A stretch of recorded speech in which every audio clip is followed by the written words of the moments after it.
Hammaga salom do'stlar, sizlar bilan Aniket. Bugungi gaplashadigan videomiz top 5 romantika haqida. Ya'ni top 5 ta siz ko'rishingiz kerak bo'lgan romantika. Birinchisi o'z-o'zidan ko'rinib turibdiki, meni o'yga olib ketdi.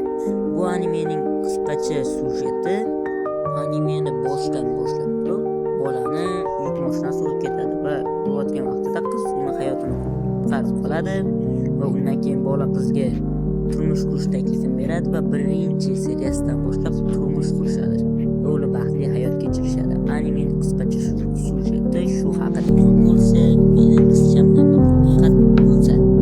Bu animening sujeti